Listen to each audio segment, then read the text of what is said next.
So what does it mean to realize the one?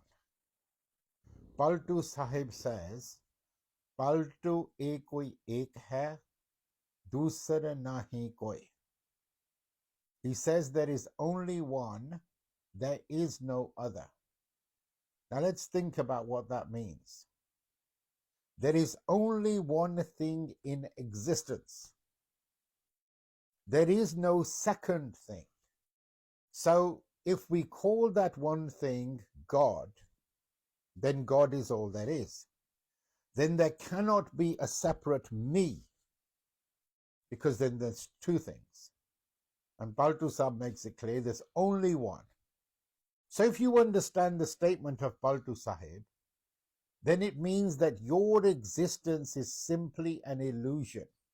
Your existence is part of Maya. Maya means illusion. That which you see, but it's not really there. God is that which is real. It exists, but you don't see it. You don't perceive it. Jo dise, what you see, so to hai nahi. That's not real. It doesn't really exist. It is Maya, illusion. You see it, but it's not really there. Jo dise, so to hai nahi. Jo hai, what is. So kaha na jai, I cannot say. Why can't you say? Because there's no form, there's no color, there's no description, there's nothing you can say about it.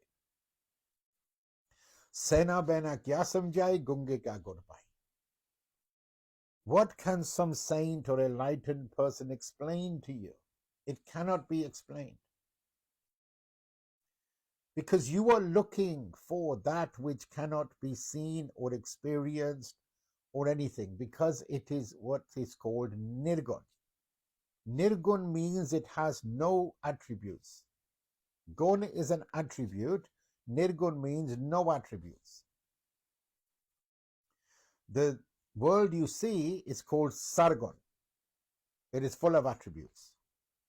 You won't find anything here that has no attributes. So that thing with no attributes, we call it God. You can call it anything. It doesn't really matter. The point is there's a state which is beyond you. Now, you can get into a debate over this, and like an atheist will say there's no God. Or at least we don't know there's a God. The atheist is not wrong. Because from this perspective, God doesn't exist. From God's perspective, this doesn't exist. Because this isn't real. This is the same as the dream. A dream comes and goes. You don't say it's real. While the dream is happening, it seems to be real. When the dream is over and you wake up, you say it was just a dream. What does that mean? It means it wasn't real. Sachinasi, Sofanasi. So you don't take the dream to be real, and the reason is because it ends. Anything that ends is not real. So this too ends. This is not real. So God doesn't end. God is eternal. God is forever. God is not a thing. It's not a person. Doesn't reside within time or space. So it's a different form of being or reality, and it doesn't make sense to us here. Just like if you have a dot on a piece of paper or a square and it's two-dimensional, it doesn't understand the third dimension. So as far as we're concerned, God cannot be described or known or anything. So what we're really saying is that there's a state which is beyond time and space. You won't ever see it, experience it, or anything because it's beyond time and space. Beyond time and space cannot be perceived. It's effectively nothing as far as we're concerned. But that we are calling eternal. We are calling that forever. Now, if somebody asks for proof, there isn't any. There's no proof.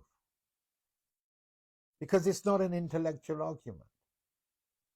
All we're saying is that which ends, that which is within time and space, is called Maya, and Maya is not real, relatively speaking. Anything that ends, just like the dream ends. The dream ends, and that's how you know it's not real. This ends, and that's how you know this isn't real. Now, who created the dream? You, the person asleep on the bed, because there's nobody else. If you're asleep on the bed, it's your dream, so it's your creation. So all those characters that appeared in the dream, they're just you, because there is nobody else. In the same way, this is God's dream, the dream of the one. So everything is the one. It's a form of the one. That's what the bunny is saying. Sab Gobind hai, Sab Gobind hai, Gobind bin nahi koi. This is the dream of the one. That's what that statement is saying. Just like your dream is your creation, everything is just part of you, because there is nothing else. There's nobody else. All the characters in your dream are you. They appeared not to be you, and they appear to be real. And if you say to them that, hey, you're not real, they'll say, of course I'm real. Here I am. We're having a discussion. We're having a chat right now. I'm here. It seems real. The dream seems real while it's happening until it ends.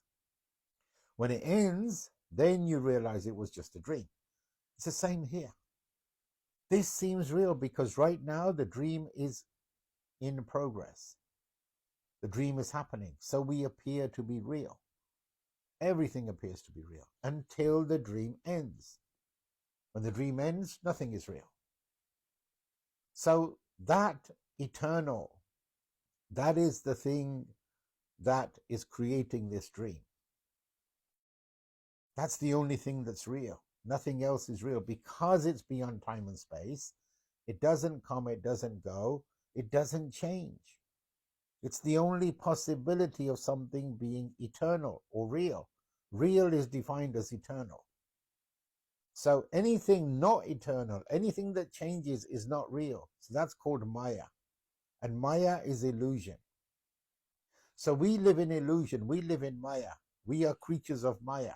This is not real because it ends. Only that is real, which doesn't end, is therefore eternal. But it doesn't have attributes. There's only one there. So this non-eternal being, this person, this me, never goes there. There's no possibility of you meeting God or uniting with God. It's not possible. Why not? Because it's not real in the first place. It's like the dream person saying, I want to come out of the dream. I want to meet the creator of the dream. It can't. It's not even real. No dream character can come out of the dream. The dream ends, the dream character ends. This ends, you end. So Home is this fake identity, the personality. It's who you think you are. And you have to recognize that this person that you think you are is an illusion. It's a delusion. It's not real. And yet you're holding on to so many identities, including the religious identity. That's another part of the illusion. I'm a Sikh, I'm a Hindu, I'm a Muslim.